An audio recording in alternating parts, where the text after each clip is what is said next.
Hello students, आज की इस क्लास में हम electrician second year trade theory का मॉड्यूल नंबर 3 पढ़ने वाले हैं, जो कि है 3 phase AC motor. And friends, आपकी जानकारी के लिए बता दें, 3 फेज एसी मोटर से बहुत से क्वेश्चन आपके सीबीटी एग्ज़ाम में आते हैं, तो आप इस चैप्टर को बिल्कुल भी स्किप मत करिएगा, बिकॉज चैप्टर बहुत ज़्यादा इंपॉर्टेंट है। एंड इस चैप्टर में 60 to 70 MCQs आपको दिए गए हैं, इसलिए इस चैप्टर से हर बार आपके सीबीटी एग्ज़ाम में क्वेश्चंस पूछे जाते हैं। तो इसलिए आप इस वीडियो को शुरू से एंड तक कंप्लीट देखिए। मैं हर एक MCQ को आपको डिटेल में समझाऊंगा, जिससे कि आप उस MCQ को अच्छे से समझ जाएंगे और आप एग्ज़ाम के बाद भी उसे नहीं भूल पाएंगे। तो चलिए दोस्तों, आज की ये शानदार वीडियो शुरू करते हैं। तो दोस्तों, आज की इस क्लास का हमारा पहला MCQ कुछ इस तरह से है, नियंत्रण सर्किट का प्रकार क्या है। ये आपके सामने इस तरह से डायग्राम दे देगा और बोलेगा कि इस नियंत्रण सर्किट यानी कंट्रोल सर्किट का नाम आपको बताना है। एंड सीबीटी एग्ज़ाम में भी आपको इसी तरह से सर्किट दिया जाएगा और आपको उसका नाम बताना रहेगा। तो इसका नाम क्या है, देखिए याद रखिएगा, यहाँ पर जो है ये इंचिंग सर्किट कहलाता है। क्या कहलाता है? इंचिंग, है ना। इसको हम इंचिंग स्विच कहते हैं, तो इसलिए इसका राइट आंसर क्या हो जाएगा? Inching control. Okay, inching control इसका राइट आंसर हो जाएगा ऑप्शन नंबर ए। इसके बाद हमारा नेक्स्ट क्वेश्चन है, क्वेश्चन नंबर 2, जो कि कह रहा है एसी मोटर स्टार्टर का नाम बताइए। ये आपके सामने स्टार्टर दे दिया है, इसका आपसे नाम पूछेगा। एंड इसी तरह से आपको सीबीटी एग्जाम में सेम क्वेश्चन देखने को मिलेगा। ये प्रीवियस ईयर्स में आया हुआ क्वेश्चन है। अब यहाँ पर आप ध्यान से देखेंगे ना, तो यहाँ पर आप ध्यान से देखेंगे तो ये आपको कुछ ना कुछ ट्रांसफार्मर की तरह लग रहा है ना, ट्रांसफार्मर की तरह देखने में लग रहा है ना। तो इसलिए इसे हम क्या कहते हैं? Auto transformer starter. क्या कहते हैं? Auto transformer starter. तो इसका राइट आंसर हो जाएगा ऑप्शन नंबर बी। अब देखिए, मैं आपको ट्रिक बताता हूँ, जिससे कि अब देखिए, जिस क्वेश्चन में आपको एक्सप्लेन करने का होगा उसमें मैं आपको एक्सप्लेन करूँगा, एंड जिसमें ट्रिक से आपको समझाने का होगा उसमें ट्रिक बताऊँगा। जैसे कि इस डायग्राम में आपको ये मैंने बता दिया ट्रांसफार्मर की तरह लग रहा है, तो इसलिए ये ऑटो ट्रांसफार्मर स्टार्टर हो जाएगा। अब अगर ये आपके एग्जाम में आएगा तो आप इसी तरह से देखेंगे और आप राइट आंसर लगा पाएंगे, है ना। तो ये आपको समझ में आ गया, ऑप्शन नंबर बी इसका करेक्ट आंसर हो जाएगा। नेक्स्ट आपका क्वेश्चन नंबर 3 है, जो कि आपसे कह रहा है एसी मोटर के स्टार्टर में कुल विद्युत डिग्री की गणना करने के लिए किस सूत्र का उपयोग किया जाता है। तो याद रखिएगा, हमारा जो फॉर्मूला होता है वो क्या होता है? 180 डिग्री गुणे पोल, है ना। 180 डिग्री, है ना, गुणे पोल की संख्या, है ना। तो ये हमारा फॉर्मूला होता है। तो देखते हैं कहाँ पर है। तो देखिए, यहाँ पर 180, लेकिन यहाँ पर डिवाइड लगा दिया, है ना। 180 गुणे स्लॉट की संख्या नहीं होती है। 180 डिग्री यहाँ पर डिवाइड कर दिया, ये भी नहीं होगा, तो ऑप्शन नंबर डी ही होगा। देखिए, 180 गुणे नंबर ऑफ पोल्स, बिल्कुल यही मेरा राइट आंसर है, जो कि मैंने आपको बताया था, 180 डिग्री गुणे नंबर ऑफ पोल्स। एंड इस पर रिलेटेड आपको MCQ जरूर देखने को मिलेगा, एंड इस पर बेस्ड न्यूमेरिकल भी पूछा गया है प्रीवियस ईयर्स में। तो इसलिए आपको ये फॉर्मूला याद होना चाहिए। अगर आपसे पूछेगा कुल विद्युत डिग्री की गणना कीजिए, तो आपको ये फॉर्मूला पता होना चाहिए। ऑप्शन नंबर डी यहाँ पर राइट आंसर होगा।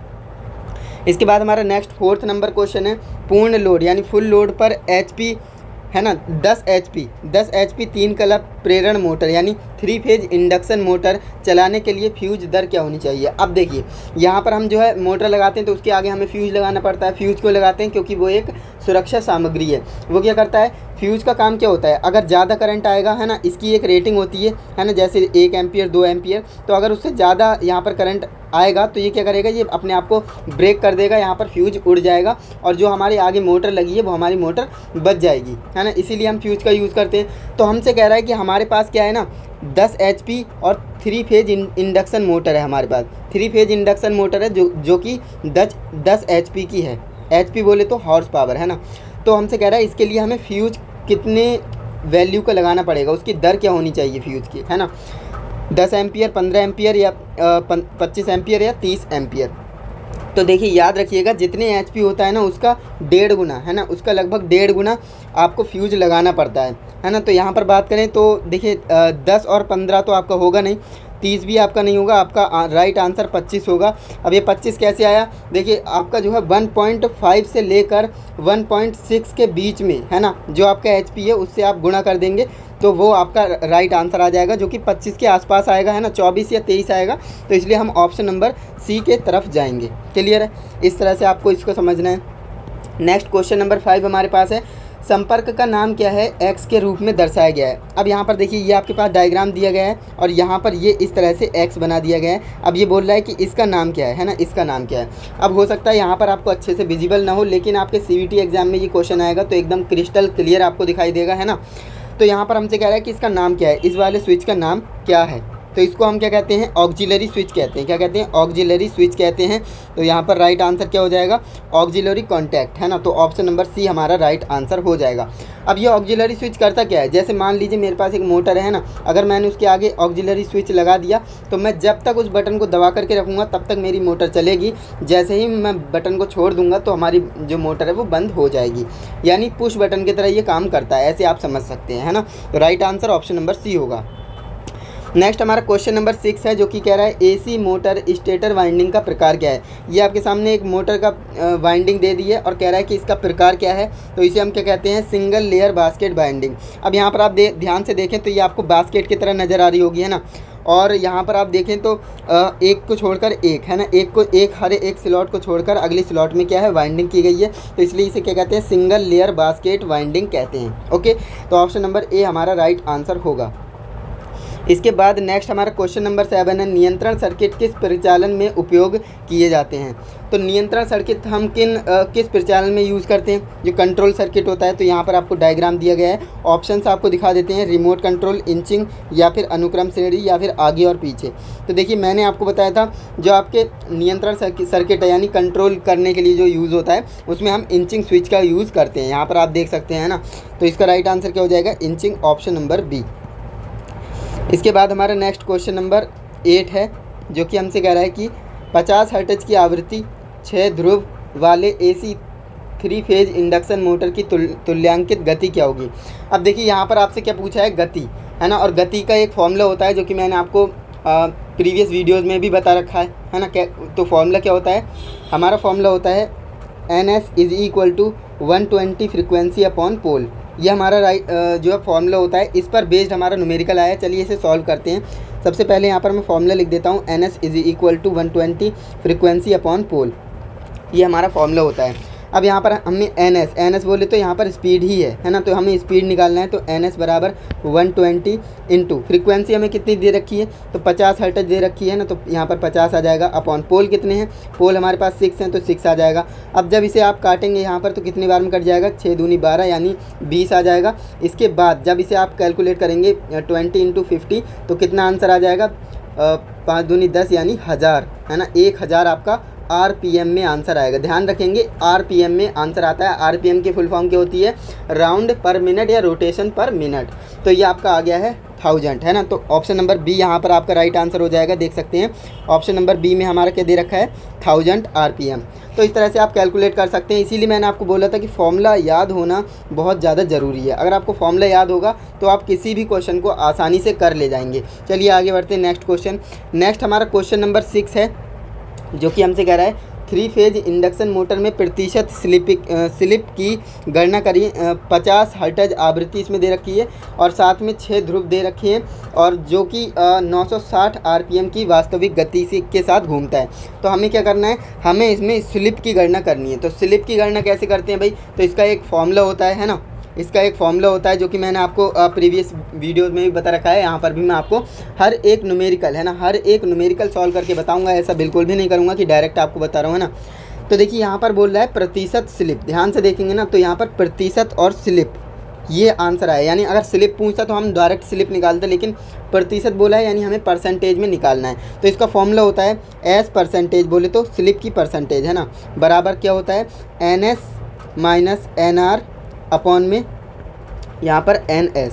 ये आपका फॉर्मूला होता है, लेकिन इंटू 100 करेंगे, क्यों, क्योंकि हमें परसेंटेज में निकालना है ना। तो ये हमारा होता है एक फॉर्मूला।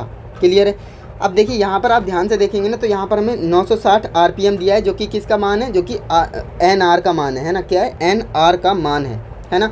सॉरी NS लिख रहा हूँ, यहाँ पर NR का मान है। तो यहाँ पर जो भी दिया है हम सबसे पहले उसे लिख लेते हैं, है ना। तो यहाँ पर आप देखेंगे हमारे पास क्या क्या दिया है, हमें NR का मान दिया है 960, है ना। और हमें यहाँ पर फ्रीक्वेंसी दी है, फ्रीक्वेंसी कितनी है, 50 हर्ट्ज। इसके बाद हमें पोल की संख्या दी है, पोल हमारे पास कितने हैं, 6 हैं, है ना। और हमें निकालना क्या है, हमें निकालना है परसेंटेज स्लिप। ये हमें फाइंड करना है। तो कैसे करेंगे, देखिए यहाँ पर ध्यान से देखेंगे ना, तो NR मेरे पास है ना 1000, बाकी सब मेरे पास है, लेकिन NS मेरे पास नहीं है ना। तो NS कैसे निकालते हैं, तो NS का भी मैंने आपको फॉर्मूला बताया था, है ना। NS का फॉर्मूला बताया था 120 फ्रीक्वेंसी अपॉन पोल। ये मेरा एक प्यारा सा फॉर्मूला होता है ना। इससे हम क्या करेंगे, NS का वैल्यू निकाल लेंगे, देन NS की वैल्यू निकालने के बाद इसमें डालेंगे और इसे कैलकुलेट करेंगे तो हमारा आंसर आ जाएगा। चलिए कैसे करते हैं मैं आपको बताता हूँ, स्टेप बाय स्टेप सॉल्यूशन बताऊँगा। तो यहाँ पर देखिए NS निकालने के लिए हमें 120 इंटू फ्रीक्वेंसी कितनी दे रखी है 50 अपॉन यहाँ पर हमारे पास पोल कितने 6 हैं। तो इसे अगेन हम कैलकुलेट करेंगे तो 1000 ही आएगा। मैंने अभी आपको करके बताया था, है ना। 20 की 50 से मल्टीप्लाई करोगे तो कितना आएगा 1000 आएगा, है ना। तो इसे मैं रफ कर देता हूँ, यानी NS का मान हमारे पास कितना रखा है, यहाँ पर मैं लिख देता हूँ NS का मान हमारे पास आ गया 1000, है ना। चलिए अब हमारे पास सारी वैल्यूज़ आ गई हैं। अब हम क्या करेंगे, इसे मैं रफ़ कर रहा हूँ, अगर आपको नहीं पता था तो स्क्रीनशॉट ज़रूर लीजिएगा। मैं इसे थोड़ा सा छोटा करता हूँ जिससे कि कैलकुलेशन में आसानी हो। चलिए यहाँ पर अब हम वैल्यूज़ को रखेंगे और हमारा आंसर आ जाएगा। देखिए कैसे आएगा, सबसे पहले NS यहाँ से सॉल्व करते हैं। NS का वैल्यू कितना है, NS का वैल्यू है 1000 माइनस NR का वैल्यू कितना है, NR का वैल्यू है 960 अपॉन NS का वैल्यू कितना है 1000 इंटू 100, सॉरी यहाँ पर 100 आएगा। अब यहाँ पर इसे कैलकुलेट करना कोई बड़ी बात है, बताइए। 1000 में से 960 जाएगा तो कितना बचेगा 40 बचेगा, है ना। यहाँ पर ऊपर 40 आ जाएगा और नीचे आपका 1000 है, इंटू में आपका कितना है 100 है। अब इसमें आप 0 से 0 काट दीजिए, इस 0 से ये 0 कट जाएगा, इस 0 से ये 0 कट जाएगा, है ना, और इस 0 से ये 0 कट जाएगा। तो आपका आंसर कितना आ गया, आपका आंसर आ गया 4%। परसेंट में आया है, ध्यान रखिएगा, क्योंकि यहाँ पर इंटू 100 किया था तो यहाँ पर 4% आया है। तो 4 हमारा कहाँ पर है, ऑप्शन नंबर सी में है। अब देखिए अगर मैं आपको डायरेक्ट बताता, अगर मैं चाहता तो मैं आपको डायरेक्ट भी बता देता कि ऑप्शन नंबर सी है, आप इसे खुद कर लेना, मैंने फॉर्मूला दे दिया है। लेकिन मैंने आपको स्टेप बाय स्टेप सॉल्यूशन इसलिए बताया है जिससे कि आपको ये सारी चीज़ें अच्छे से समझ में आए और आप एग्जाम में इसी पैटर्न को फॉलो करके सॉल्व कर पाएँ, है ना। तो उम्मीद करूँगा आपको ये न्यूमेरिकल ज़रूर अच्छे से समझ में आया होगा, है ना। ऑप्शन नंबर सी हमारा राइट आंसर हो जाएगा। चलिए नेक्स्ट क्वेश्चन की ओर चलते हैं। हमारा नेक्स्ट क्वेश्चन नंबर 10 है, जो कि हमसे कह रहा है 3 कला की स्क्विरल केज मोटर, है ना, यानी 3 phase squirrel cage induction motor की रोटर आवृत्ति क्या है, रोटर आवृत्ति आपको बताना है ना। तो देखिए हमारी जो इलेक्ट्रिसिटी की आवृत्ति होती है, यानी इंडिया में फ्रीक्वेंसी कितनी आती है, तो आप कहेंगे 50 हर्ट्ज, है ना। अब भाई जाहिर सी बात है, जब मोटर में इतनी आवृत्ति जा रही है तो उसके ही आवृत्ति के हिसाब से ही तो रोटर घूमेगा। तो यानी आपूर्ति आवृत्ति के बराबर ही होती है ना। Frequency equal to supply frequency, जितनी हमने सप्लाई में फ्रीक्वेंसी दी है उसी आवृत्ति से, उसी फ्रीक्वेंसी से रोटर घूमेगा। भाई जाहिर सी बात है, तो ऑप्शन नंबर ए हमारा राइट आंसर हो जाएगा, है ना। इसके बाद नेक्स्ट हमारा क्वेश्चन नंबर 11 है, एसी मोटर वाइंडिंग में आंतरिक ग्राउलर का उपयोग करके किस प्रकार का परीक्षण किया जाता है। देखिए 2 तरह के हमारे ग्राउलर होते हैं, है ना। पहला हमारा होता है इस तरह से दिखता है ना, एम तरह का होता है। ये हमारा क्या होता है, एक्सटर्नल ग्राउलर होता है, एक्सटर्नल, है ना, एक्सटर्नल ग्राउलर होता है। इसका यूज़ हम कब करते हैं, इसका यूज़ हम करते हैं रोटर को, है ना, रोटर की वाइंडिंग को चेक करने के लिए। रोटर हमारा शॉर्ट सर्किट है या ओपन सर्किट है, उसको हम जो है पता करने के लिए एक्सटर्नल ग्राउलर का यूज़ करते हैं। लेकिन यहाँ पर क्या पूछा है, एसी वाइंडिंग में आंतरिक ग्राउलर का उपयोग कब करते हैं, है ना। तो आंतरिक ग्राउलर का हम यूज़ करते हैं शॉर्ट सर्किट टेस्ट करने के लिए। देखिए 2 तरह के ग्राउलर होते हैं, मैं आपको बता देता हूँ। एक्सटर्नल, क्योंकि इसमें स्टूडेंट्स कंफ्यूज होते हैं, एक्सटर्नल और इंटरनल, 2 तरह के जो आपके ग्राउलर होते हैं, है ना।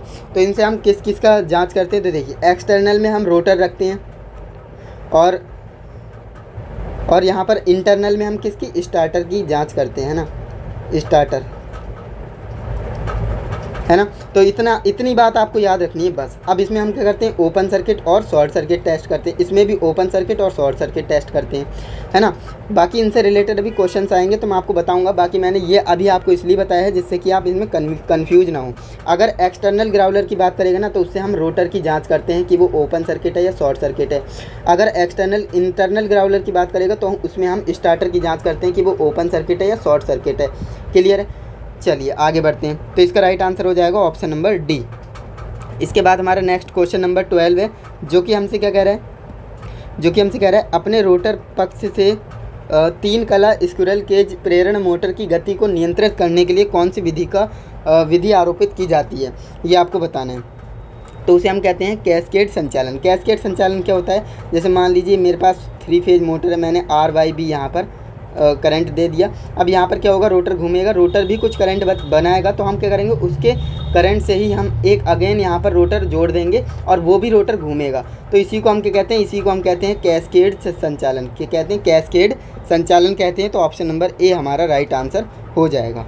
क्लियर है, चलिए आगे बढ़ते हैं। नेक्स्ट हमारा क्वेश्चन नंबर 13 है, जो कि कह रहा है स्टार्टर वाइंडिंग शॉर्ट और ओपन सर्किट के लिए परीक्षण के लिए किस उपकरण का यूज़ किया जाता है। जस्ट मैंने अभी आपको बताया कि यहाँ पर आपको ले चलता हूँ। देखिए, अगर बात करेगा रोटर की, है ना, रोटर की बात करेगा कि ओपन सर्किट या शॉर्ट सर्किट है, तो वो आप लगाएंगे एक्सटर्नल ग्राउलर। लेकिन बात करेगा स्टार्टर की कि वो ओपन सर्किट है, शॉर्ट सर्किट है, तो आप इंटरनल ग्राउलर लगाएंगे, है ना। तो यहाँ पर क्या पूछा है, यहाँ पर आप देखिए स्टार्टर ही पूछा है ना। कह रहा है कि स्टार्टर वाइंडिंग में शॉर्ट सर्किट और ओपन सर्किट का आपको परीक्षण करना है, तो आप किस उपकरण का यूज़ करेंगे। भाई जाहिर सी बात है, मैंने अभी आपको बताया इंटरनल ग्राउलर का यूज़ करेंगे। आप किसका, इंटरनल ग्राउलर का यूज़ करेंगे। ऑप्शन नंबर बी आपका राइट आंसर हो जाएगा। लेकिन अगर यहाँ पर स्टार्टर ना दे करके रोटर देता, है ना, रोटर देता, तो आपका क्या हो जाता है, एक्सटर्नल ग्राउलर हो जाता है। क्या हो जाता है, एक्सटर्नल ग्राउलर हो जाता। तो इसको आप ध्यान रखिएगा, कन्फ्यूज बिल्कुल ही मत होना। ऑप्शन नंबर बी हमारा करेक्ट आंसर है। नेक्स्ट क्वेश्चन नंबर 14 हमारे पास है, अवरुद्ध रोटर परीक्षण, यानी इसे क्या कहते हैं, loss of 3 phase induction motor determine the block of rotor test. यानी हम रोटर को ब्लॉक क्यों करते हैं, है ना। यहाँ पर कह रहा है अवरुद्ध मतलब ब्लॉक। रोटर परीक्षण में 3 कला प्रेरण मोटर का कौन सा नुकसान निर्धारित किया जाता है। कौन सा नुकसान होता है, तो कॉपर में कमी। अगर कॉपर में कमी होती है तो हमारा स्टार्टर क्या हो जाता है, ब्लॉक हो जाता है। ऑप्शन नंबर ए हमारा राइट आंसर होगा। नेक्स्ट हमारा क्वेश्चन, अब देखिए जो क्वेश्चन बिल्कुल हलवा है ना, उस पर टाइम नहीं लगाना चाहिए, तो मैं उस पर टाइम नहीं लगाऊंगा, क्योंकि इस चैप्टर में 70+ आपके क्या हैं, MCQs हैं। और ऐसे में अगर हर क्वेश्चन पे मैं 2 से 3 मिनट लगाऊंगा तो बहुत लंबी वीडियो हो जाएगी, है ना।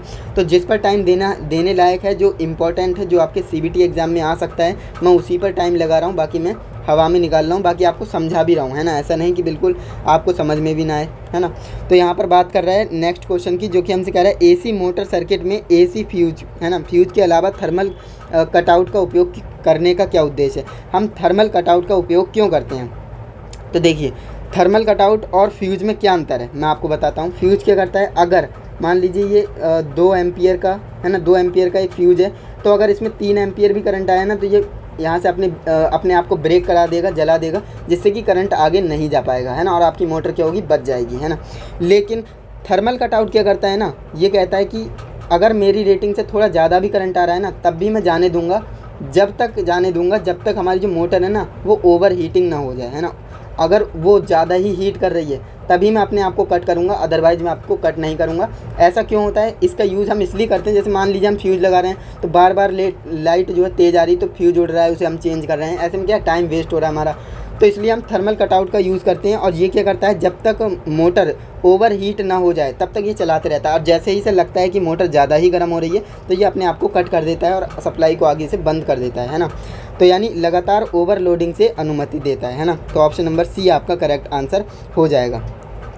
नेक्स्ट क्वेश्चन नंबर 16 हमारे पास है, जो कि हमसे कह रहा है रिवाइंडिंग प्रक्रिया में वार्निशिंग से पहले मोटर को प्री हीटिंग क्यों किया जाता है। आपने देखा होगा, हम मोटर की वाइंडिंग कर लेते हैं तो उसके बाद हम क्या डालते हैं, उसमें वार्निश डालते हैं। वार्निश क्यों डालते हैं, जिससे कि जो वायर हैं, वाइंडिंग के वायर हैं, वो आपस में चिपक जाएँ और जब रोटर चलेगा तो वो हिले डुले ना, है ना। तो इसलिए हम क्या करते हैं, वार्निशिंग का यूज़ करते हैं। तो कह रहा है कि हम जो वार्निशिंग डालते हैं ना, उससे पहले हम मोटर को प्री हीटिंग क्यों करते हैं, हम उसे थोड़ा सा हीट क्यों करते हैं। भाई जाहिर सी बात है, जो वाइंडिंग परत होती है उसके बीच जो है नमी होती है, और उसे हम बाहर निकालने के लिए हीट करते हैं, है ना।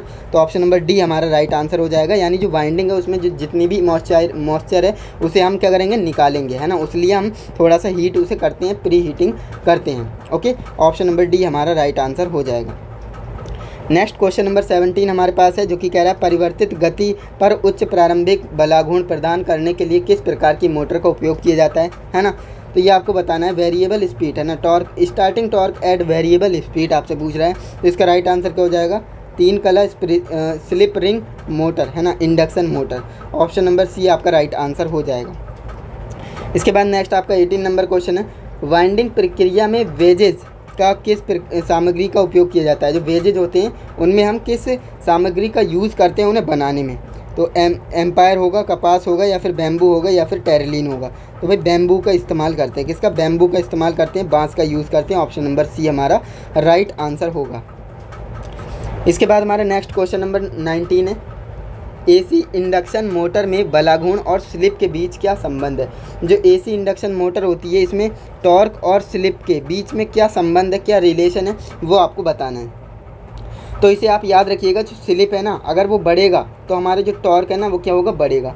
अगर ये हमारा घटेगा तो ये भी हमारा घटेगा, यानी एक दूसरे पर फुल्ली डिपेंडेंट है। अगर स्लिप बढ़ेगा तो टॉर्क बढ़ेगा, है ना, अगर ये घटेगा तो ये भी घटेगा। तो कहाँ पर है? ऑप्शन नंबर बी में हमें देखने को मिल रहा है, स्लिप बढ़ाने पर बलाघूर्ण बढ़ता है। बिल्कुल ऑप्शन नंबर बी हमारा राइट आंसर होगा। इसके बाद हमारा नेक्स्ट क्वेश्चन नंबर 20 है, आपूर्ति देने से पहले वाइंडिंग में कौन सा परीक्षण किया जाता है? भाई आपने जो वाइंडिंग कर ली है ना, वाइंडिंग करने के बाद आप उसमें करंट देंगे या सप्लाई देंगे, तो सप्लाई देने से पहले बोल रहा है कि हम किस चीज़ों की जांच करते हैं, परीक्षण करते हैं। क्या आप ग्राउंड टेस्ट करते हैं, क्या पोलैरिटी टेस्ट करते हैं, क्या ओपन या सर्किट, या ओपन सर्किट या शॉर्ट सर्किट, किसका टेस्ट करते हैं? तो आप पोलैरिटी टेस्ट करते हैं। क्या करते हैं? पोलैरिटी टेस्ट करते हैं। तो ऑप्शन नंबर बी आपका राइट आंसर हो जाएगा। इसके बाद नेक्स्ट आपका क्वेश्चन नंबर 21 है, यदि खुले सर्किट में रोटर बार हो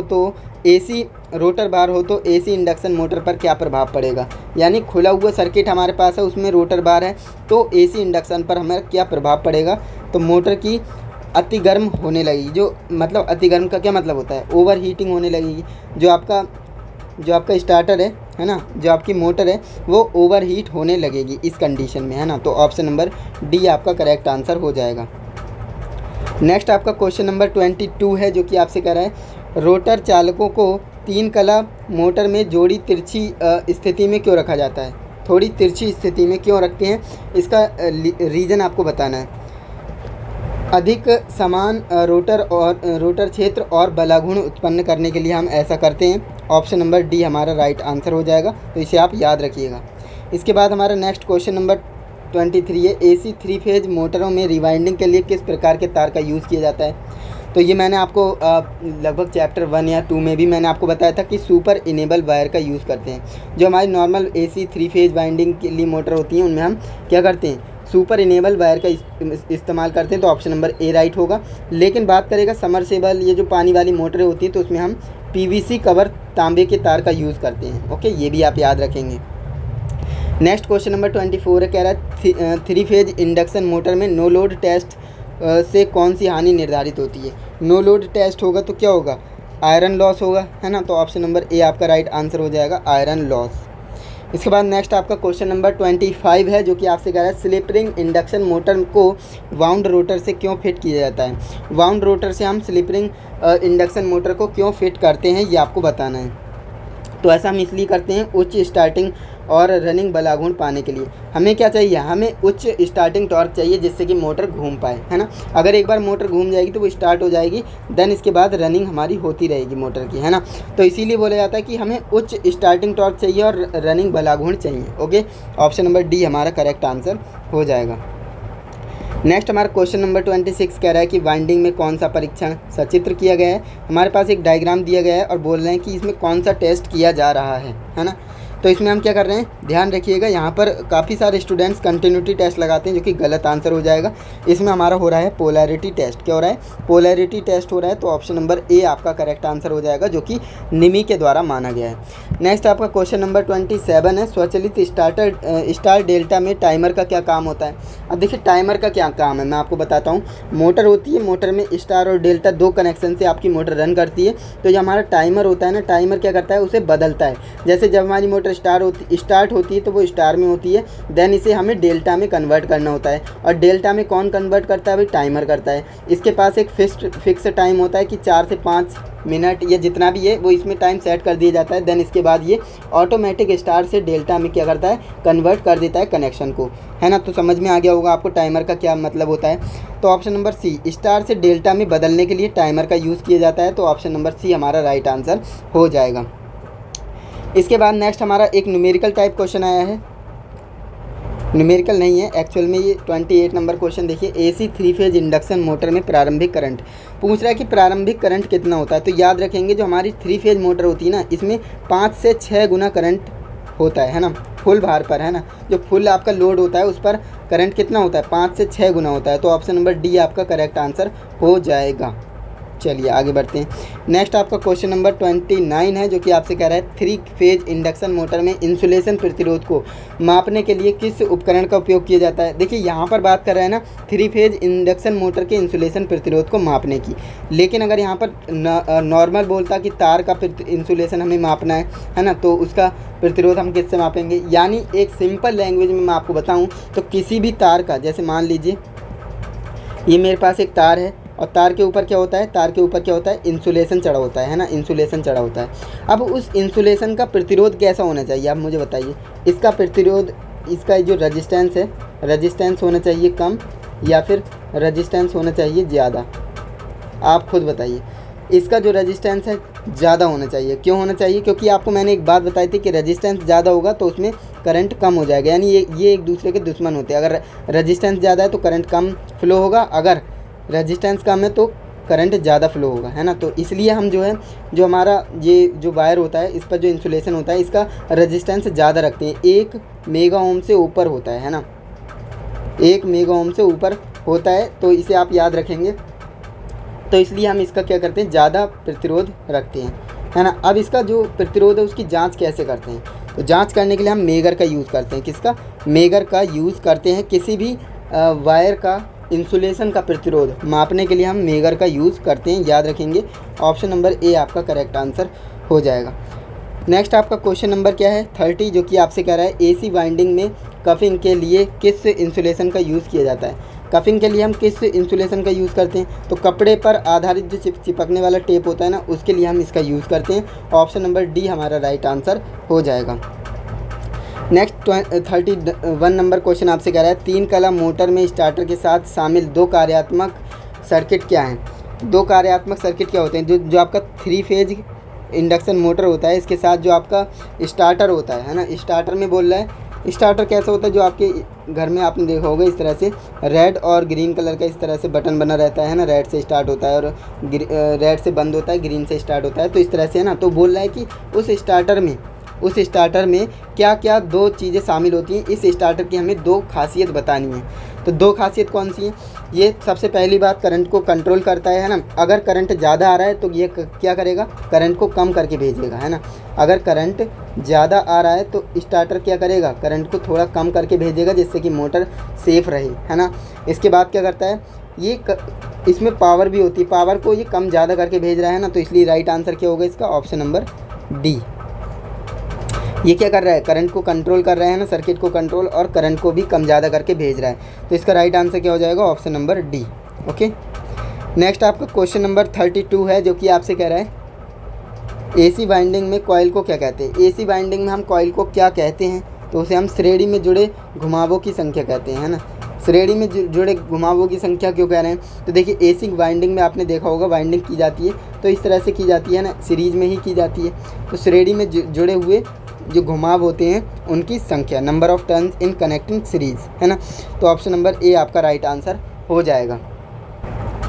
तो दोस्तों नेक्स्ट हमारा क्वेश्चन नंबर 33 है, जो कि हमसे कह रहा है लेदराइट पेपर इंसुलेशन का मुख्य गुण कौन सा होता है। जो लेदराइट पेपर होता है ना इंसुलेशन वाला, इसका कह रहा है कि प्रॉपर्टी क्या होती है, इसकी प्रॉपर्टी क्या होती है, तो ये बेहतर एजिंग और प्रावैधिक होता है ना। ये डाई इलेक्ट्रिक स्ट्रेंथ इसके अंदर होती है। ऑप्शन नंबर डी हमारा करेक्ट आंसर हो जाएगा। इसके बाद नेक्स्ट हमारा न्यूमेरिकल टाइप क्वेश्चन आया है, क्वेश्चन नंबर 34, जो कि हमसे कह रहा है 36 स्लॉट्स हैं, 36 कॉइल्स हैं और 4 पोल्स वाले मोटर में 3 कला यानी 3 फेज डबल परत वितरित वाइंडिंग के लिए किस कॉइल की संख्या, है ना, इस कॉइल की आपको संख्या, कला और पोल की गणना करनी है। तो इसका भी हमारा एक फॉर्मूला होता है। फॉर्मूला क्या होता है इसका, फॉर्मूला मैं आपको यहाँ पर लिख देता हूँ। तो कॉइल अपॉन में पोल और यहाँ पर क्या होता है इनटू में पिच, है ना, ये आपका एक फॉर्मूला होता है। तो इस पर हम इसकी वैल्यूज़ को डालेंगे तो हमारे पास आंसर आ जाएगा। देखिए यहाँ पर कॉइल हमारे पास कितनी है, तो 36 कॉइल हैं, तो 36 आ जाएगा। पोल हमारे पास कितने हैं, तो पोल हमारे पास 4 हैं, है ना, 4 पोल हैं, तो 4 आ जाएगा। इनटू यहाँ पर पिच कितनी है, तो पिच यहाँ पर हमें दी होंगी, है ना। 1 मिनट, यहाँ पर पिच नहीं होगा, फेज होगा, है ना, कॉइल पोल फेज, है ना, तो यहाँ पर फेज होगा। तो यहाँ पर फेज़ की संख्या हमारे पास कितनी है, फेज़ की संख्या हमारे पास 3 है, तो 3 आ जाएगा। अब यहाँ पर 4 × 3 करेंगे कितना हो जाएगा, 12 हो जाएगा, और इसे काटेंगे तो 3 बार में आ जाएगा, है ना। तो यहाँ पर हमारा राइट आंसर क्या आ जाएगा, 3। तो राइट आंसर हमारा कहाँ पर है, ऑप्शन नंबर ए में है ना। 3 फेज है ना, यहाँ पर 3 कॉइल, 3 फेज और 3 पोल्स, यानी ये आपका राइट आंसर हो जाएगा ऑप्शन नंबर ए। तो इस तरह से आप सॉल्व कर पाएंगे। ये हमारा एक फॉर्मूला है, इसे आप याद रखेंगे। इसके बाद हमारा नेक्स्ट क्वेश्चन है जो कि हमसे क्या कह रहे हैं, रिवाइंडिंग प्रक्रिया का प्रकार क्या है। ये आपके सामने वाइंडिंग होते हुए दिख रही है, तो इसका नाम क्या है, इसे हम किस प्रकार की वाइंडिंग कहते हैं। तो भाई ये हाथ से लपेटने वाली वाइंडिंग हो गई, क्योंकि यहाँ पर आप देखेंगे ये कोई मशीन तो है नहीं जो डायरेक्ट यहाँ पर वायर इसके अंदर जाएगा। यहाँ पर हम इसे घुमाएंगे तो यहाँ पर जो है कॉइल बनेगी, और कॉइल बनने के बाद इसे हमें हाथ से यहाँ पर भरना पड़ेगा। तो ये हमारी क्या है, हाथ से लपेटने वाली वाइंडिंग का केस हो गया। तो ऑप्शन नंबर ए आपका राइट आंसर हो जाएगा। इसके बाद नेक्स्ट हमारा क्वेश्चन नंबर 36 है, जो कि कह रहा है किस प्रकार के वाइंडिंग तार को समरसेबल पंप में वाइंडिंग करने के लिए उपयोग किया जाता है। जस्ट मैंने अभी आपको बताया है ना कि जो हमारा समरसेबल, ये जो पानी वाली मोटरें होती है, तो उसमें हम वाइंडिंग करने के लिए किस प्रकार के वायर का इस्तेमाल करते हैं। सुपर इनेबल नहीं करेंगे, क्योंकि ये मैंने आपको बताया ये हमारी नॉर्मल जो मोटर्स होती हैं उनमें हम सुपर इनेबल का यूज़ करते हैं। लेकिन जो हमारी पानी वाली मोटर हो गई, जैसे समरसेबल हो गया, तो उसमें हम PVC कवर प्रकार के तांबे के तार का यूज़ करते हैं। तो ऑप्शन नंबर ए आपका राइट आंसर हो जाएगा। क्लियर है। नेक्स्ट आपका क्वेश्चन नंबर 36 है, जो कि कह रहा है phase slip ring induction motor को शुरू करने और चलाने के लिए किस स्टार्टर का उपयोग किया जाता है।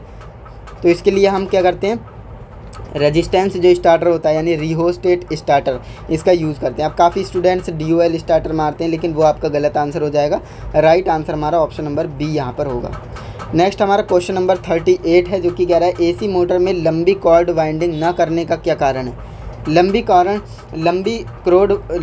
वाइंडिंग हम क्यों नहीं करते हैं, क्योंकि भाई जाहिर सी बात है, लंबी कॉर्ड वाइंडिंग करेंगे तो उसमें ज़्यादा तार लगेगा, है ना, और कम कॉर्ड वाइंडिंग करेंगे यानी शॉर्ट कॉर्ड वाइंडिंग करेंगे तो उसमें क्या होगा, उसमें कम तार लगेगा।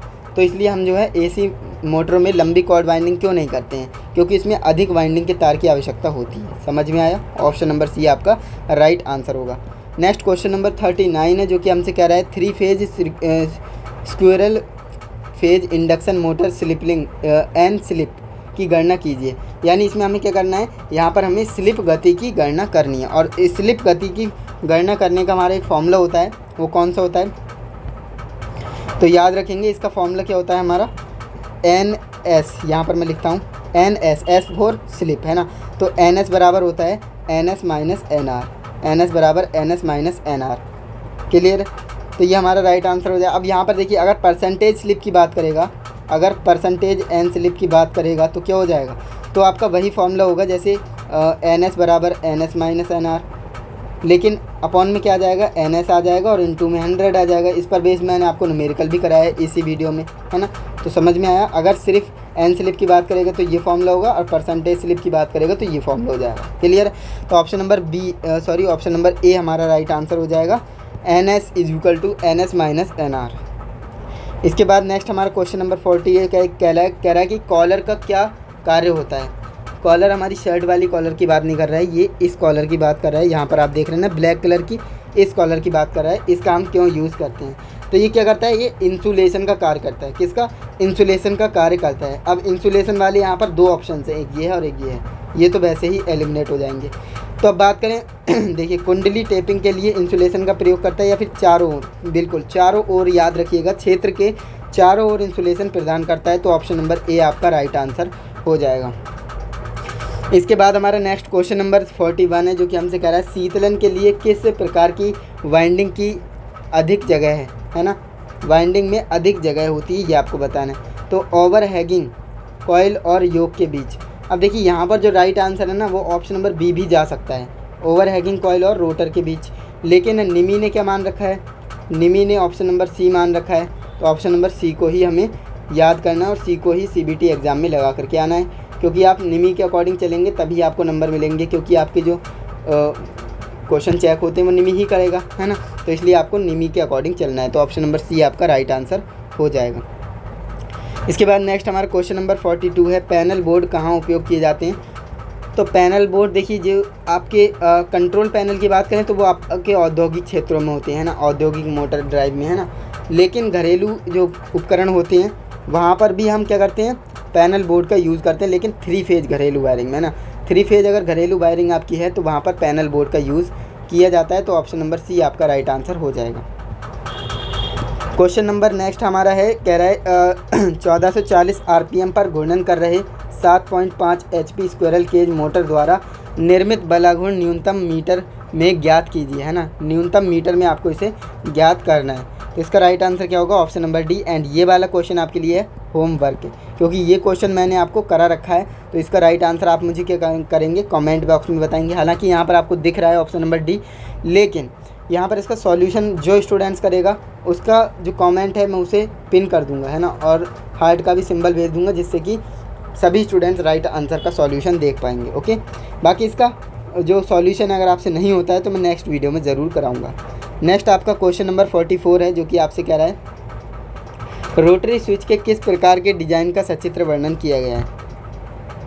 लेकिन यहाँ पर तो चित्र दिया ही नहीं गया है ना। चलिए, यहाँ पर कह रहा है रोटरी स्विच के, है ना। तो यहाँ पर कुछ इस तरह से आपका ये चित्र होगा, मैं आपको बना देता हूँ। इस तरह से होगा, है ना, और यहाँ पर कुछ कंपोनेंट्स लगे होंगे। तो इसे हम क्या कहते हैं, सिक्के का स्लॉट कहते हैं। क्या कहते हैं? सिक्के का स्लॉट। यहाँ पर चित्र क्या है, मिसिंग है, चित्र यहाँ पर नहीं दिया है। लेकिन आपके सीबीटी एग्जाम में ऐसा नहीं होगा, वहाँ पर चित्र आएगा, है ना। तो इसका right answer option number C होगा, सिक्के का स्लॉट यानी कॉइन स्लॉट। नेक्स्ट आपका क्वेश्चन नंबर 45 है, जो कि आपसे कह रहा है 3 phase slip ring induction motor को शुरू करने के लिए रोटर प्रतिरोध स्टार्टर का उपयोग करने का क्या उद्देश्य है, ये आपको बताना है। तो इसे हम क्यों यूज़ करते हैं भाई, हमें बलाघूर्ण को ज़्यादा से ज़्यादा चाहिए, है ना। अब देखिए, अगर हम रेजिस्टेंस वाले रियोस्टेट स्टार्टर का यूज़ करेंगे तो इसमें क्या होगा, हमें हाई टॉर्क मिलेगा, है ना, इंक्रीज टॉर्क मिलेगा। तो इसलिए हम जो है टॉर्क को बढ़ाने के लिए हम क्या करते हैं, स्टार्टर का यूज़ करते हैं, रेजिस्टेंस स्टार्टर का यूज़ करते हैं। तो ऑप्शन नंबर सी हमारा राइट आंसर हो जाएगा। नेक्स्ट क्वेश्चन नंबर 46 है, कह रहा है कि गति नियंत्रण में कौन सी विधि 3 phase induction slip ring induction motor में के लिए आरोपित की जाती है। तो ये आपको बताना है इसका राइट आंसर। तो रोटर रियोस्टेट, जस्ट ऊपर मैंने आपको बताया कि हम जो है रोटर रियोस्टेट का यूज़ करते हैं। रोटर रियोस्टेट गति नियंत्रण, ऑप्शन नंबर बी आपका राइट आंसर हो जाएगा। इसके बाद नेक्स्ट हमारा क्वेश्चन नंबर 47 है, जो कि है वाइंडिंग का नाम क्या है। अब देखिए, इस वाइंडिंग में ना, ये जो क्वेश्चन है ना, इसमें काफ़ी सारे स्टूडेंट सीबीटी एग्ज़ाम में मिस्टेक कराते हैं। मिस्टेक कैसे करके आते हैं, जैसे मान लीजिए ये हमारे पास डायग्राम दे रखा है, सेम डायग्राम आपको सीबीटी एग्ज़ाम में मिलेगा। टीचर्स क्या बताते हैं, टीचर्स कहते हैं ये स्किन वाइंडिंग है ना, स्किन वाइंडिंग है। लेकिन निमी ने इसे मान रखा है स्क्यू वाइंडिंग, है ना, स्क्यू वाइंडिंग। तो यहाँ पर स्टूडेंट्स क्या करते हैं, वो स्किन वाइंडिंग लगाते हैं और उन्हें नंबर नहीं मिलते हैं। क्यों? मैंने आपको बता रखा है कि आपको निमी के अकॉर्डिंग ही चलना है अगर आपको नंबर चाहिए तो, है ना। अब यहाँ पर आप देखेंगे निमी ने यहाँ पर क्या मान रखा है, ऑप्शन नंबर ए, है ना, स्क्यू वाइंडिंग। जबकि स्क्यू वाइंडिंग कैसी होती है, तिरछी होती है, इस तरह से तिरछी सी दिखती है ना। है तो ये स्किन वाइंडिंग ही, है ना। राइट आंसर तो यही है, लेकिन निमी ने ये वाला राइट आंसर माना है, तो हम भी इसी को लगा करके आएंगे सीबीटी एग्ज़ाम में, है ना।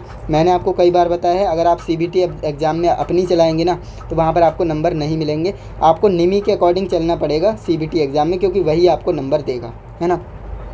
तो यहाँ पर हमें मजबूरन ऑप्शन नंबर ए को लगा करके आना पड़ेगा। ओके, चलिए नेक्स्ट क्वेश्चन देखते हैं। नेक्स्ट हमारा क्वेश्चन नंबर 48 है, जो कि कह रहा है 3 फेज मोटर वाइंडिंग का नाम क्या है, कुंडली पिच पोल पिच से कम है ना। जो हमारी कुंडली पिच यानी कॉइल पिच होती है, वो क्या है, वो हमारी कम है पोल पिच से, है ना, पोल पिच से। तो इसको हम क्या कहेंगे, पोल पिच से कम है तो उसे हम कहेंगे शॉर्ट कोडेड वाइंडिंग। क्या कहेंगे, शॉर्ट कोडेड वाइंडिंग। अगर ज़्यादा होगी तो क्या कहेंगे, लॉन्ग कोडेड वाइंडिंग। अगर बराबर होगी तो फुल कोडेड वाइंडिंग, है ना, फुल पिच वाइंडिंग। तो ये आप याद रखेंगे, मैंने तीनों आपको बता दिया। ऑप्शन नंबर डी यहाँ पर राइट आंसर हो जाएगा। नेक्स्ट क्वेश्चन नंबर 49 है, कह रहा है कि 3 फेज संकेंद्रीय यानी सेंटर, इसे कहते हैं कंसेंट्रिक, है ना, कंसेंट्रिक वाइंडिंग का अवगुण क्या है, यानी इसमें आपको इसका डीमेरिट बताना है कि इसका ये अवगुण क्या है इसमें। तो एक स्टेप्ड, यहाँ पर अ स्टेप्ड फार्मर इज़ रिक्वायर्ड, यानी एक स्टेप फार्मर की रिक्वायर्ड होती है। तो ऑप्शन नंबर बी यहाँ पर राइट आंसर हो जाएगा। इसके बाद नेक्स्ट हमारा 50 नंबर क्वेश्चन है कि कॉइल पोल पिच की संख्या वाले एसी मोटर वाइंडिंग किस प्रकार से अलग अलग स्लॉट में व्यवस्थित होते हैं। तो वो किसके, वितरित वाइंडिंग के जरिए होते हैं। किसके, डिस्ट्रीब्यूटेड वाइंडिंग, यानी ऑप्शन नंबर सी आपका करेक्ट आंसर हो जाएगा। नेक्स्ट हमारा क्वेश्चन नंबर 51 है, जो कि कह रहा है 3 फेज मोटर में वाइंडिंग के लिए किस वाइंडिंग के बीच कला विस्थापन होता है। कला विस्थापन की बात कर रहा है 3 फेज में, है ना। तो मैंने आपको बताया था, देखिए आपके पास 3 फेज में अगर पूछेंगे 2 तरह से क्वेश्चन पूछता है। पहला आपका होता है सिंगल फेज, है ना, ये आपका सिंगल फेज का है। और अगर आपसे 3 फेज का पूछे, ये आपका 3 फेज का है। 3 फेज में क्या होता है, इस तरह से तीनों वायर होते हैं, ये आपका आर, ये आपका वाई और ये आपका बी, है ना। ये आपका न्यूट्रल और ये आपका फेज, है ना। अब यहाँ पर आप ध्यान से देखेंगे, सिंगल फेज में अगर आपसे पूछेगा ना तो वहाँ पर 90 डिग्री का एंगल बनता है ना। अगर 3 फेज में आपसे पूछ रहा है ना तो वहाँ पर 120 डिग्री का एंगल बनेगा। हर जगह 120 डिग्री का एंगल बनेगा। 12 3 36 यानी 360 डिग्री, है ना। टोटल हमारा 360 डिग्री होता है ना। तो अगर आपसे 3 फेज में पूछ रहा है ना, 3 फेज में, तो आपका 120 डिग्री होगा। अगर सिंगल फेज में आपसे पूछ रहा है तो 90 डिग्री होगा। 2 क्वेश्चन मैंने यहाँ से आपके तैयार कराए। तो यहाँ पर आप देखिए 3 फेज में हमसे पूछ रहा है ना, तो 3 फेज में हमारा राइट आंसर आ जाएगा option number B, 120 degree. Clear है, 120 डिग्री इसका राइट आंसर हो जाएगा। नेक्स्ट हमारा क्वेश्चन नंबर 52 है, हमसे कह रहा है एक्स से चिन्हित भाग का नाम बताइए। ये यहाँ पर क्या लगे हुए हैं, इस तरह से ये यहाँ पर क्या लगे हुए हैं, तो ये हमारे स्लिप रिंग कहलाते हैं। क्या कहलाते हैं, स्लिप रिंग कहलाते हैं। ऑप्शन नंबर डी हमारा राइट आंसर हो जाएगा। नेक्स्ट क्वेश्चन नंबर 53 है, एसी कॉइल वाइंडिंग का नाम आपको बताना है। इसका आपको नाम बताना है कि इसका नाम क्या है। सीबीटी एग्जाम में ये क्वेश्चन आ रखा है, ध्यान रखेंगे। तो इसे हम कहते हैं पूरे कुंडल वाइंडिंग, यानी होल कॉइल वाइंडिंग। क्या कहते हैं, होल कॉइल वाइंडिंग कहते हैं, पूरे कुंडल वाइंडिंग। ऑप्शन नंबर बी आपका राइट आंसर हो जाएगा। नेक्स्ट आपका क्वेश्चन ये भी सीबीटी एग्जाम में आ रखा है, प्रीवियस ईयर्स में 2025 में ये क्वेश्चन आ रखा है ना। इसका राइट आंसर क्या होगा, कुंडली का नाम आपको बताना है कि इस कुंडली वाइंडिंग का नाम क्या है। तो आप ध्यान से देखें ना, तो ये किसकी तरह आपको दिख रहा है, ये आपको डायमंड की तरह दिख रहा है ना। ये आपको डायमंड की तरह दिख रहा है, तो डायमंड वाला आपका राइट आंसर होगा, diamond mesh step coil winding, है ना। ऑप्शन नंबर डी आपका राइट आंसर हो जाएगा, हीरे के जाली के आकार की वाइंडिंग। ओके, नेक्स्ट आपका क्वेश्चन नंबर 55 है, 3 फेज इंडक्शन मोटर में गति के तुल्यांकित गति को क्या कहा जाता है ना। 3 फेज हमारे पास इंडक्शन मोटर है, उसकी गति के तुल्यांकित गति को हम क्या कहेंगे, उसे हम चुंबकीय क्षेत्र की गति को घूमते हुए कहेंगे, है ना। चुंबकीय क्षेत्र की गति को घूमते हुए हम कहते हैं। ऑप्शन नंबर सी आपका राइट आंसर हो जाएगा, rotating magnetic field speed. Okay, next आपका क्वेश्चन है, आप देखिए ये क्वेश्चन हमारे 3 तरह से पूछा जाता है। सबसे पहले आपको इस तरह से बना करके दे देगा, है ना। अगर ये नॉर्मल बना हुआ है तो ये स्टार्टर है, क्या है, स्टार्टर। अगर यहाँ पर इस तरह से दे दिया है, 1 मिनट, अगर इसे इस तरह से दे दिया है तो ये आपका हो जाएगा स्टार, ध्यान से समझिएगा, स्टार डेल्टा स्टार्टर। इसका नाम क्या हो गया, स्टार डेल्टा स्टार्टर। अगर ये इस तरह से है, ध्यान रखेंगे, अगर ये पूरा इस तरह से तो ये स्टार डेल्टा स्टार्टर है, लेकिन अगर ये इस तरह से है तो ये क्या हो जाएगा, ये आपका हो जाएगा स्टार्टर। लेकिन अगर ये इस तरह से है, जैसा कि यहाँ पर हमें बना के दिया गया है, तो ये हमारा हो जाएगा ऑटो ट्रांसफार्मर, है ना। क्या हो जाएगा, ऑटो ट्रांसफार्मर स्टार्टर। क्लियर है, तो 3 तरह से ये पूछा जाता है, तो तीनों मैंने आपको बता दिए हैं। तो DOL स्टार्टर नहीं होगा। DOL स्टार्टर कैसे होता है, तो उसमें क्या होता है, ये इस तरह से होगा और यहाँ पर DOL लिखा होगा, तो आपका DOL स्टार्टर हो जाएगा। Auto transformer starter is the right answer. तो ऑप्शन नंबर बी हमारा राइट आंसर हो जाएगा। देख सकते हैं, ऑप्शन नंबर बी आपका राइट आंसर है। नेक्स्ट आपका क्वेश्चन है यहाँ पर 57 नंबर, जो कि आपसे क्या कह रहा है, वाइंडिंग मशीन के एक्स से चिन्हित भाग का नाम बताइए। ये वाइंडिंग की एक प्रक्रिया है और यहाँ पर जो इस तरह से ये बना रखा है ना, इसका यहाँ पर नाम पूछा गया है, इसका नाम क्या है। तो इसे हम खराद का धुरा कहते हैं। क्या कहते हैं, खराद का धुरा, यानी मैंड्रल। मैंड्रल इसे बोला जाता है। ऑप्शन नंबर ए आपका राइट आंसर हो जाएगा। इसके बाद आपका नेक्स्ट क्वेश्चन यहाँ पर है 58 नंबर, जो कि आपसे यहाँ पर बोल रहा है कि 6 पोल स्टेटर मोटर की विद्युत डिग्री क्या होगी। अब देखिए, विद्युत डिग्री का फॉर्मूला मैंने जस्ट आपको लगभग तीसरे चौथे को MCQs में ही आपको बताया था, है ना। विद्युत डिग्री का फॉर्मूला क्या होता है, विद्युत डिग्री का हमारा फॉर्मूला होता है 180 डिग्री इंटू क्या होता है, पोल, नंबर ऑफ पोल, है ना। तो यहाँ पर हम वैल्यूज़ को रखते हैं। देखिए 180 डिग्री, नंबर ऑफ पोल्स कितने, 6 हैं। तो यहाँ पर राइट आंसर क्या हो जाएगा, 18 छक्का कितना होता है, 108 होता है, और एक ये वाला 0, तो 1080 यहाँ पर आ चुका है, 1080 डिग्री, है ना। तो 1080 डिग्री हमारा किस में, ऑप्शन नंबर सी में है, तो ऑप्शन नंबर सी हमारा राइट आंसर हो जाएगा। तो इस तरह से आप इसे सॉल्व कर सकते थे। नेक्स्ट आपका क्वेश्चन नंबर 59 है, जो कि हमसे कह रहा है यदि स्लिप रिंग इंडक्शन मोटर में रोटर वाइंडिंग खुले परिपथ में स्टार्टिंग किया जाता है तो मोटर पर क्या प्रभाव पड़ेगा। अब देखिए हमारे पास एक स्लिप रिंग इंडक्शन मोटर है ना, और उसकी जो वाइंडिंग है वो खुली हुई है, यानी वायर क्या है, टूटा हुआ है बीच से। तो भाई जाहिर सी बात है मोटर चलेगी ही नहीं, है ना, मोटर नहीं चलेगी, विल नॉट रन, यानी ऑप्शन नंबर ए हमारा राइट आंसर हो जाएगा, मोटर नहीं चलेगी। भाई जाहिर सी बात है अगर वायर ही टूट गया है बीच में से तो करंट नहीं जा पाएगा, और करंट नहीं जाएगा तो मैग्नेटिक फील्ड नहीं बनेगा, है ना, तो वहाँ पर क्या है, मोटर नहीं चल पाएगी। नेक्स्ट आपका क्वेश्चन नंबर 60 हमारा है, यदि एक कला यानी सिंगल फेज, एक मिनट, यदि एक कला चलने के दौरान विफल हो जाए तो 3 फेज मोटर का क्या मतलब होगा। यानी कि ये क्वेश्चन कह रहा है कि हमारे पास 3 फेज इंडक्शन मोटर है, इसमें अगर एक फेज काम करना बंद कर दे, है ना, अगर एक फेज काम करना बंद कर दे तो क्या होगा, तो मोटर पर क्या इफेक्ट पड़ेगा। तो मोटर क्या होगा, मोटर धीरे धीरे चलती है, आखिरकार जल जाती है। बिल्कुल सही, ऑप्शन नंबर सी ही हमारा राइट आंसर है। मोटर धीरे धीरे चलती है और आखिर में जल ही जाती है अगर उसका जो है एक फेज काम करना बंद कर दे तो। ऑप्शन नंबर सी हमारा करेक्ट आंसर है। नेक्स्ट हमारा क्वेश्चन नंबर 61 है, जो कि हमसे कह रहा है लोड के साथ चलने के दौरान एक कला कट ऑफ होने पर 3 फेज इंडक्शन मोटर पर क्या प्रभाव पड़ेगा। ये क्वेश्चन भी हमसे सेम बात ही कह रहा है ना, ये क्वेश्चन भी हमसे सेम बात कह रहा है कि 3 फेज इंडक्शन मोटर है, उसमें एक फेज क्या हो जाए, कट ऑफ हो जाए, यानी काम करना बंद कर दे, है ना, तो क्या होगा, तो भाई मोटर धीमी गति से चलेगी और आखिर में क्या होगी, जल जाएगी उसकी वाइंडिंग। ऑप्शन नंबर डी आपका राइट आंसर है, रिपीटेड क्वेश्चन था। नेक्स्ट आपका क्वेश्चन नंबर 62 है, एकल कलाबद्ध प्रिवेंटर के साथ स्टार्टर चालू नहीं होने पर क्या दोष है। उसमें क्या दोष आ जाता है अगर स्टार्टर चालू नहीं होता है तो।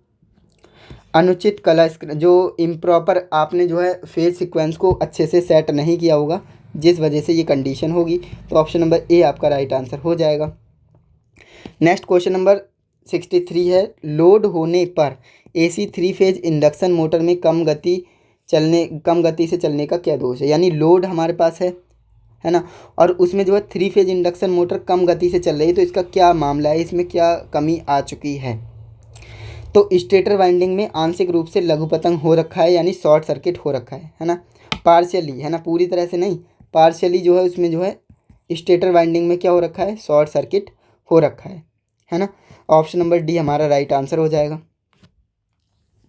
नेक्स्ट हमारा क्वेश्चन नंबर 64 है, कौन सी स्थिति में थर्मल अतिभार रिले एसी प्रेरण मोटर यानी एसी इंडक्शन मोटर की रक्षा करती है। जो थर्मल ओवरलोड रिले होती है वो एसी इंडक्शन मोटर की कैसे रक्षा करती है, ये आपको बताना है, कैसे प्रोटेक्ट करती है।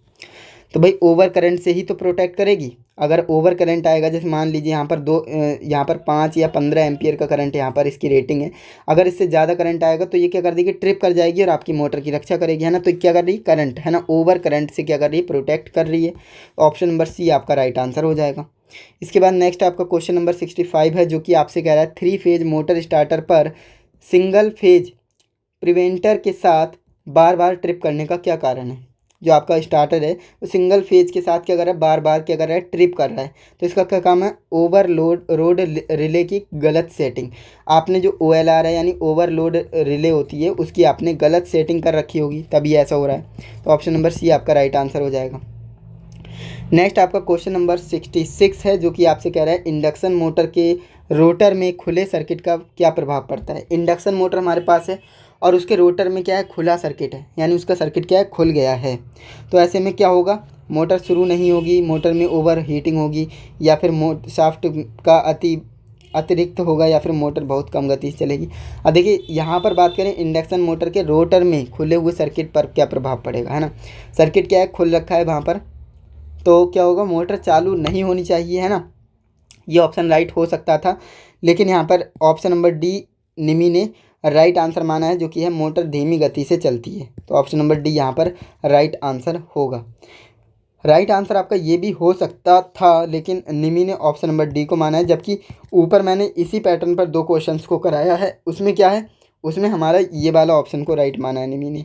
तो निमी जो ऑप्शन को राइट मानेगा हमें वही ऑप्शन लगा करके आना है CBT एग्ज़ाम में, ध्यान रखेंगे। ऑप्शन नंबर डी इसका राइट आंसर हो जाएगा। नेक्स्ट हमारा क्वेश्चन नंबर 67 है, मोटर के कुछ समय चलने के बाद फ्यूज लगातार उड़ने का क्या कारण है। जैसे हमारे पास मोटर है और वो चल रही है ना, बार बार हमारा फ्यूज उड़ता जा रहा है ना, बार बार फ्यूज क्या हो रहा है, ब्रेक हो रहा है। तो ऐसे में क्या हो रहा है, तो वाइंडिंग में ख़राब इंसुलेशन का यूज़ किया गया होगा, है ना, वाइंडिंग में ख़राब इंसुलेशन का यूज़ किया गया होगा, तभी ऐसा हो रहा है। तो ऑप्शन नंबर डी हमारा राइट आंसर हो जाएगा। नेक्स्ट हमारा क्वेश्चन नंबर 68 है, जो कि हमसे कह रहा है 3 कला मोटर स्टेटर वाइंडिंग में अतिरिक्त ग्राउलर परीक्षण करते समय हेक्सा ब्लेड रखकर लघुपतित कुंडली दोष का प्रदर्शित करता है। तो यहाँ पर ये राइट आंसर क्या होगा, देखिए जो हेक्सा ब्लेड है ना, हाँ आपको मैंने अब बताया था कि आपके ग्राउलर दो तरह के होते हैं, एक आपका इंटरनल ग्राउलर होता है और एक आपका इंटरनल ग्राउलर होता है और एक आपका एक्सटर्नल ग्राउलर होता है। तो एक्सटर्नल ग्राउलर में हम क्या करते हैं, रोटर की जांच करते हैं ना, रोटर की जांच करते हैं। और रोटर को हम देखिए होता कैसा है आपका एक्सटर्नल ग्राउलर कुछ इस तरह से होता है ना। यहाँ पर हम क्या करते हैं, रोटर को रखते हैं और उसके ऊपर अगर हेक्सा ब्लेड रखा हुआ है तो समझ जाइए शॉर्ट सर्किट टेस्ट हो रहा है, अगर हेक्सा ब्लेड नहीं रखा है तो समझ जाइए ओपन सर्किट टेस्ट हो रहा है। लेकिन यहाँ पर हमें बोला गया है कि यहाँ पर क्या है, ग्लाउलर हेक्सा ब्लेड रखकर, है ना, यहाँ पर क्या है, हेक्सा ब्लेड रखकर शॉर्ट सर्किट का टेस्ट हो रहा है। अगर यहाँ पर जो कैसे आप पता करेंगे कि जो आपकी कुंडली है वो दोषित है, तो भाई जो हेक्सा ब्लेड है ना अपना वो क्या करेगा, कंपन करने लगेगा, क्या करेगा, कंपन करना लगेगा। अगर ऐसा हो रहा है तो समझ जाएंगे कि उसमें जो है कुंडली में दोष है, डिफॉल्टेड है ना। तो यहाँ पर राइट आंसर क्या हो जाएगा, हमारा राइट आंसर हो जाएगा हेक्सा ब्लेड का तेज़ी से कंपन करना। इसी से हमें पता लगता है कि जो आपकी वाइंडिंग है उसमें कोई दोष है या नहीं, है ना। तो ऑप्शन नंबर बी यहाँ पर आपका राइट आंसर हो जाएगा। इसके बाद सेकंड लास्ट क्वेश्चन इस वीडियो का, जो कि हमसे कह रहा है कि 3 फेज इंडक्शन मोटर का क्या होता है अगर एक कला शुरू होने के दौरान विफल हो जाए। यानी वही बात दोबारा पूछ ली कि कब क्या होगा अगर हमारे पास 3 फेज इंडक्शन मोटर है और उसमें तीनों फेज चल रहे हैं लेकिन एक फेज बीच में ही काम करना बंद कर दे, तो हमारी मोटर पर क्या प्रभाव पड़ेगा। तो जो मोटर है ना वो चलती रहेगी और तुरंत रुक जाएगी, चलते चलते क्या होगी, रुक जाएगी। अगर फेज काम करना बंद जैसे ही बंद करेगा तो मोटर भी जस्ट रुक जाएगी, है ना, जैसे ही फेज काम करना बंद करेगा वैसे ही मोटर रुक जाएगी चलते हुए। तो ऑप्शन नंबर ए आपका राइट आंसर हो जाएगा।